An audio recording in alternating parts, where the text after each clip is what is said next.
Alright, what's up guys? In this video I'm going to go over one of the most tricky openings, I'll be honest, one of the most annoying openings, the Alapin.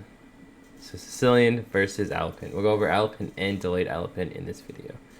So against the Alapin, first thing I want you to think about is, okay, we're going to try to get an IQP. So Alapin, there's going to be a lot of IQPs, so we're going to go d5 immediately. So take, queen takes, and the move that's going to tell you everything in the Alapin is knight a3. So let me address this first, and then we'll go into the more common variations of knight a3. So if knight a3, you're going to go a6, knight, and if knight c4, the third is knight b6. Oh, we don't take. We go knight d7, okay? So this is going to be the way to deal with the Alapin in the normal variation. So most of the time they're going to go d4. And the way that I like to play, the way that's very simple, is we're going to go 4 e6. So if you go knight f6, they could do this variation, take, and you are quote-unquote down a pawn. So black has plenty of compensation here. I think the valuation is about equal. And we will be forced to play this move order in a different variation.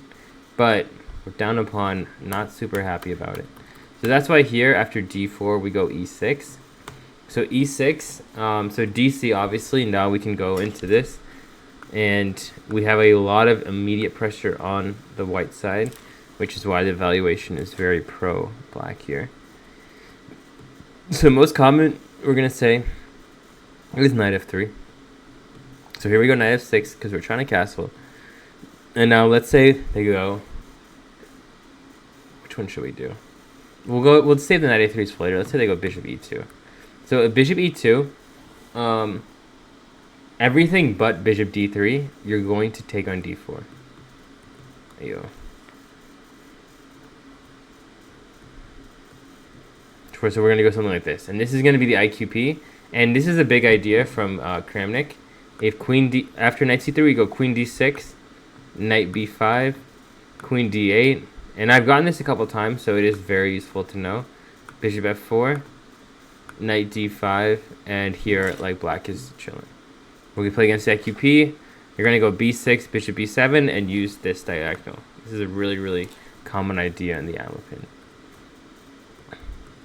Okay, so now bishop d3. Let me have a variation. So let's go bishop e3 first. So bishop e3, we're going to take on d4. So if queen takes d4, we have a nice variation, knight c6. And if they do take here, we get a bunch of tempos. And let's say, for example, they go knight d2. A really cool idea that black can go for is f6, king f7, g5, h5, push all the pawns, and try to checkmate the white side. So normally I'm not very pro endgame, especially so early on, but there's a lot of very intuitive play here for black, so I'm pretty cool with this. Now let's say bishop d3, for example. So bishop d3, we can also wait on taking on d4. So bishop e2 is the only variation where we're really going to take here first. The reason why is if we go bishop e7, there are variations with c4 that are kind of annoying. Probably castle first, then do this. But pretty much every move but bishop e2, we're taking on d4. Yeah, I think we're taking on d4 immediately. So bishop d3. Yeah, so here c4 is not a threat because d4 will be soft. So we can go bishop e7, castle, and probably even castle here. Because once again, c4 is not a threat. If like rook e1, probably at some time here, yeah, we're going to start getting ready. Knight c6, rook d8, and try to take on d4. So just to review real quick, bishop e2 is the only variation where we have to take on d4 immediately because c4 is actually kind of legit here. So here we would, forget this, we would take. If queen takes, we're happy with this variation again. And if pawn takes, we just play against the IQP. Remember, if knight c3, queen d6. Alright, so those are going to be, for the most part, all of the non-knight a3 variations. So now let's look at knight a3.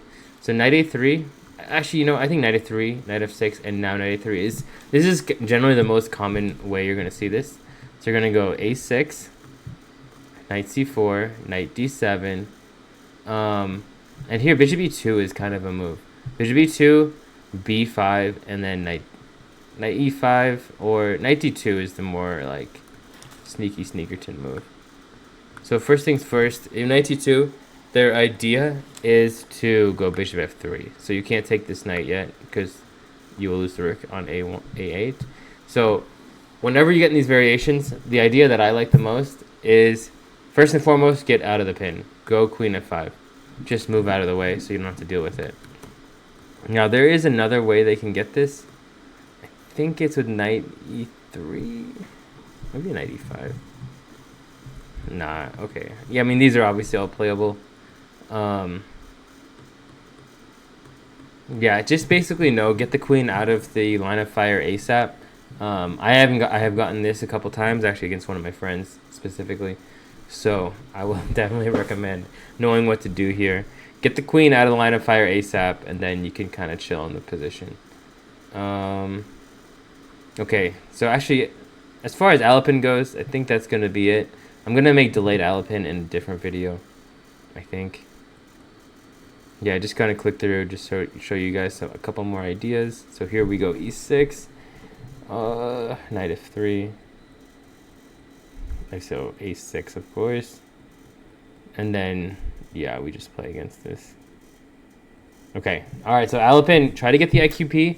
Make sure the move order is correct. Watch out for knight a3. Knight a3 will tell you what to do, and then everything else, so just try to play intuitive chess. Get the queen out of the line of fire. Deal with the problem first. Get the IQP. If knight c3, queen d6. So definitely.